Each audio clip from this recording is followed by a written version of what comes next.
Hold it. The next man makes a move, gets it. Hold it, man. He's not bluffing. In the backstage drama of making Blazing Saddles, it's like a Wild West adventure itself. Who knew a comedy could have so much chaos behind the scenes? Let's start with the casting. Cleavon Little almost didn't get to be Sheriff Bart. The big bosses first wanted Richard Pryor, but they worried about his off-screen life. Cleavon Little came in and wowed everyone with his audition, grabbing the role and making it his own.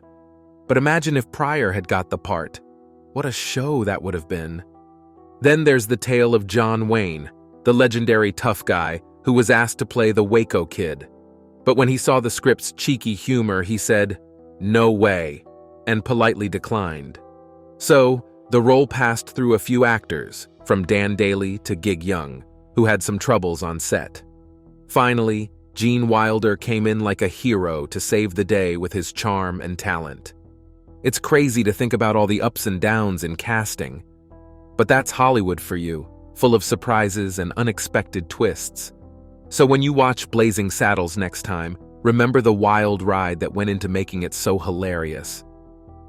After Johnny Carson went away, Harvey Korman was cast as the evil Hedley Lamar. At first, Madeline Kahn was nervous about showing Brooks her legs at the audition. Still, it took some persuading before she finally gave in. Evidently, Madeline Kahn was Brooks's first choice for the character of Lily Von Stoop because of her natural comic talent. But Brooks insisted on seeing her legs when she arrived to audition for the part. Since Kahn suspected his motives were less than altruistic, she said, "Oh, you're that kind of guy." Brooks explained that the character was a parody of Marlene Dietrich and necessitated attractive legs because of this. She was aware, but she cautioned him, "No touching." Who knew that securing iconic parts could be so challenging? Blazing Saddles caused quite a commotion with its daring subject matter once filming began, as if the turmoil surrounding the casting hadn't been enough. At first, the bosses definitely weren't laughing. Consider the widespread usage of the N-word. The executives only saw insult and liability in the racial nicknames, even though they were designed to ridicule prejudice. Standards and procedures were the subject of several back-and-forth memos. It took a lot of work on Brooks's part to keep the social satire in the show.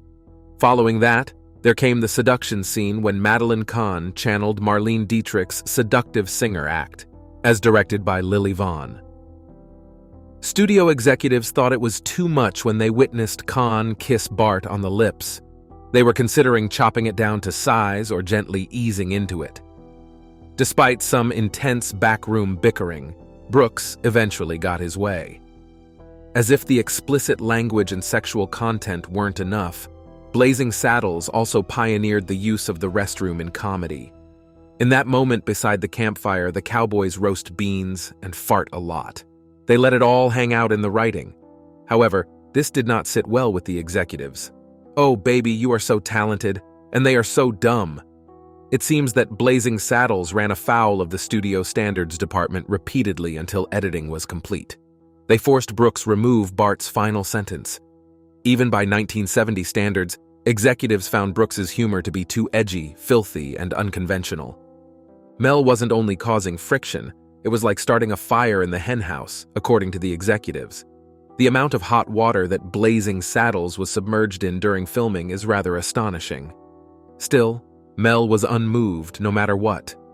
Audiences and reviewers alike eventually agreed with him that the writing was spot on. Today, we're grateful that he didn't back down.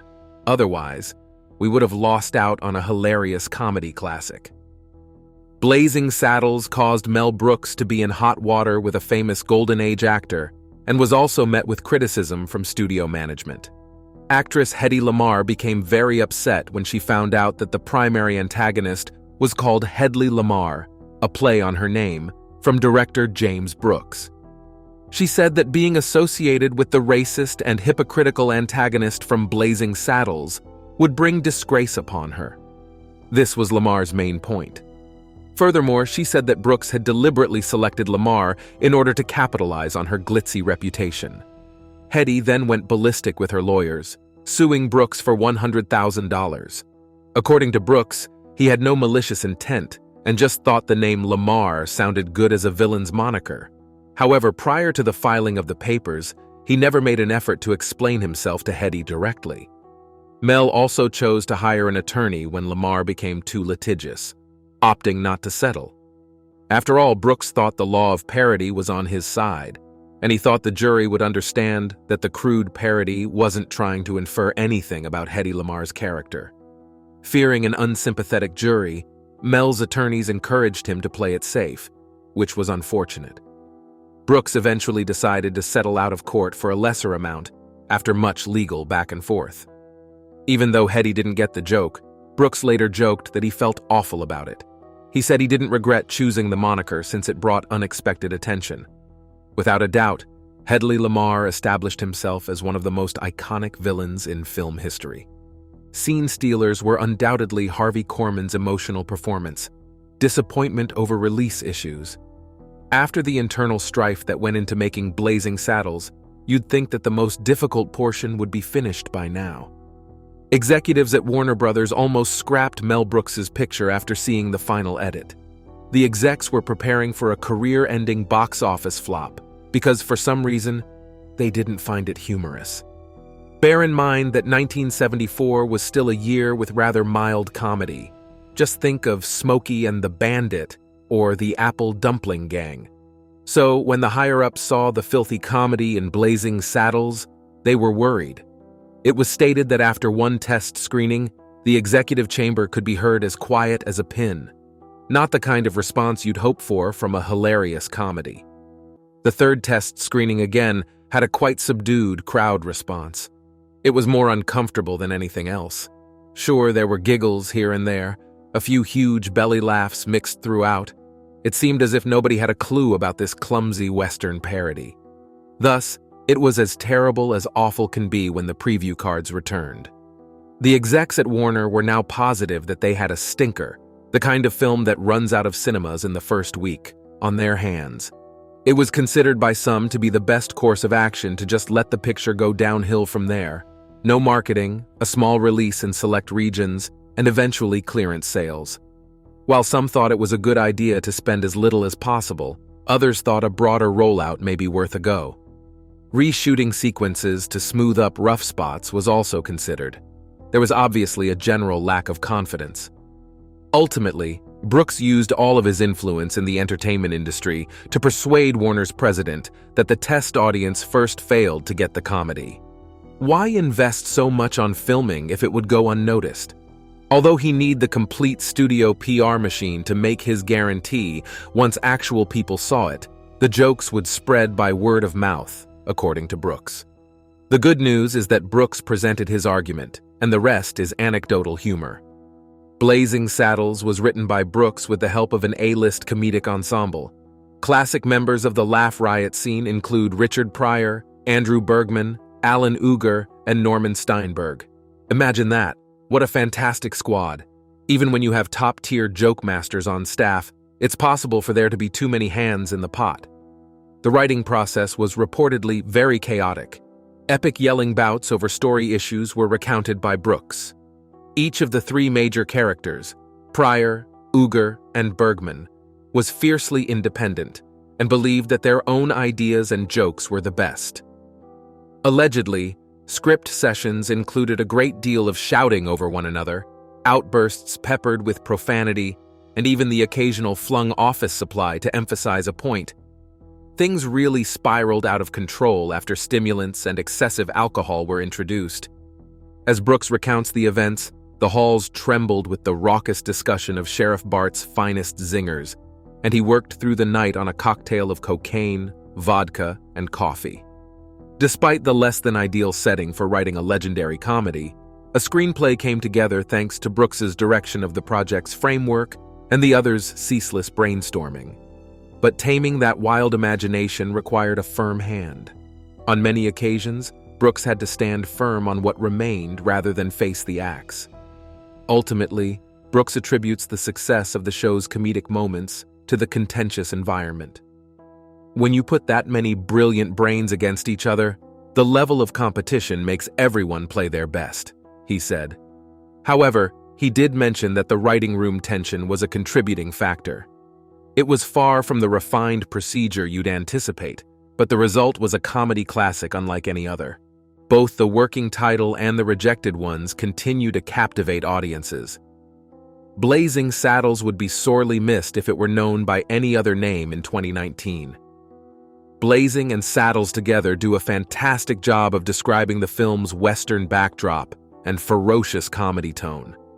But before that epiphany, Brooks and the team had planned some very other and rather dull names. Actually, Tex was the working title throughout production. No, it has nothing to do with adult themes. Brooks was just abbreviating the Western concept, and the X was supposed to indicate that the film was a satire of the genre as a whole. Easy to understand, but probably won't pique audiences' interest. The pursuit of a memorable title did not take precedence until production had concluded. However, at the beginning, concepts were still inadequate. Black Bart and Purple Sage, two early frontrunners, were too conventionally Western to adequately convey the innovative spirit of the book. Brand confusion might be caused by names like Black Bart in another recent comedy starring Burt Lancaster called The Scalp Hunters, so the creative team went back to square one. Subsequently, a flash of inspiration hit Brooks one day while he was showering. After an intense desert pursuit, he envisioned a wrathful sheriff storming into town on a fiery horse, his weapons drawn and his saddle scorched. Blazing Saddles came into being in an instant. Brooks knew he had found the missing spark the second it happened. Blazing Saddles has the ring of a modern take on an old Western title. Plus, the beat was infectious. They wanted audiences to associate it with Mel Brooks, so they went for a snappy, memorable, and most importantly, entertaining tone. Blazing Saddles was obviously a smashing success from the start, given its current status as one of the all-time great comedies. However, the original 1974 run of Brooks's spoof was financially disappointing, despite the positive reviews and subsequent cult fame. The disorganized publicity campaign contributed to the film's poor financial performance. Blazing Saddles was marketed by Warner Brothers as a PG family comedy in order to attract large audiences in some locations. However, it was advertised in other places as an adult-oriented, edgy R-rated event. Pardon the ambiguity. So, the trailers and posters you saw would be completely different from one another based on your location. Blazing Saddles was portrayed in the family-friendly ads as a slapstick Three Stooges comedy, but the adult version brought out all the foul language. With branding that is so difficult to understand, it's no surprise that word of mouth didn't work. Another issue was that the picture lacked the charisma of a major performer. Even though Little and Wilder are now comedic classics, because to Brooks, they weren't exactly household names when the show first aired. That wasn't exactly a winning recipe back when A-listers were king of the box office. The film's controversial themes probably also turned off Middle America.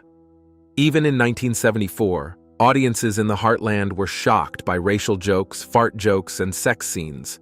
Studio owners were nonetheless concerned that easily upset spectators may stage a walkout. Blazing Saddles' original run in theaters made around $120 million worldwide for all these reasons. Considering the enormous budget for the film's development and promotion, this small coin seems like a letdown. It was anticipated that the bizarre Western would achieve far more success, according to Hollywood norms. Blazing Saddles benefited Mel Brooks by enjoying a lengthy run of positive reviews on television, home video, and midnight cinema showings, which contributed to the film's subsequent rise to fame. The executives undoubtedly questioned Brooks's comedic sensibilities first due to those early lackluster box office numbers. Blazing Saddles attracted some racist fan letters after its debut, which may come as a surprise to you. Some audiences still failed to see the humor, despite the film's obvious jabs at outdated values. Angry audiences who heard racist insults said by both white and black characters in a popular comedy sent sporadic complaints to Warner Brothers Studios. Not everyone looked beyond the offensive jokes and stereotyping that undermined civil rights. To them, it made little difference that the racist characters were the joke's punchlines. Afterwards, Mel Brooks started getting disturbing letters in his own office a few weeks later. The messages were filled with racist slurs and insults and threatened boycotts and demonstrations. The language was also very foul. Certain even threatened physical harm to Brooks if he dared to show blazing saddles in certain southern areas. For a while, Brooks was astonished and saddened by these negative responses, which she could understand. Ultimately, he believed that blazing saddles was an incisive indictment of racism, and he anticipated that the satire would be comprehended by any reasonably intelligent viewer. However, the hate mail demonstrated that some Americans were either too racist to laugh at the topic, or, even worse, felt their bigotry was somehow affirmed instead than humiliated. Even in the face of racial comments, Brooks maintained his comedic zeal. He has learned the hard way that some people would either misunderstand the message or feel singled out when he makes bold social criticism. Plus, it was pointless to attempt to argue with the most naive people here. Given the constant chaos on screen, it's hardly surprising that Blazing Saddles had its fair share of drama off-screen as well. Aside from the shambolic script writing, it seems like some of the performers were a little too intoxicated during the film's frantic production. One actor who has spoken out about how difficult it was for him to keep up with the raucous environment on set is Cleavon Little. Little was completely overshadowed by the crew's heavy drinking and drug usage in between shoots, coming from a more conservative background in theater. In an effort to fit in, he confessed to even trying cocaine. On the other hand, Alex Karras was the worst, since he was clearly drunk most of the time. Recording the athletic former football player's sequences often seemed like grappling with a ferocious, ravenous beast due to his notoriously violent and disruptive behavior while under the influence of alcohol. The most serious problems with drug misuse, however, were Slim Pickens in his role as Taggart. Blazing Saddles just served to normalize Pickens's infamous heavy drinking throughout his cowboy career. Reportedly, Pickens was so inebriated by the time we shot the campfire scene that he could hardly sit on his horse without falling over. Executives at the studio also took note of the growing problems. If Warner Brothers wanted to know how much useful material Pickens was giving them, they would require daily call sheets outlining the sequences filmed with him. However, Brooks meddled in that matter, manipulating reports to shield his troubled performance. Despite his drinking problem, Pickens delivered a standout performance as the lead. And because of the positive energy on set, many struggling actors like Little were able to become clean and seize their professional opportunities. When Pickens realized his talent, he eventually stopped drinking too. Blazing Saddles had a tumultuous debut, so you'd think all the controversy and fights would go down later. Actually, they lingered for a long time thereafter, nagging at Brooks at every turn as he sought to broaden the audience for his insulting Western spoof. Consider the late 1980s VHS edition of the picture. This relatively new home video format was regarded as the cutting edge of movie distribution and was seeing meteoric growth in popularity. Even though there was a lot of interest in the film, Blockbuster and other large rental stores flat out refused to stock Blazing Saddles. Its theatrical run was plagued by the same crudeness concerns. To get America's favorite video retailer carry his smash comedy, Brooks battled ceaselessly.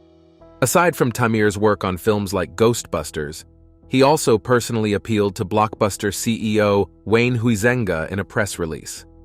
Executives, however, were unconvinced and did not want their family-friendly inventory to include pornographic items. At the end of the day, Mel Brooks was victorious.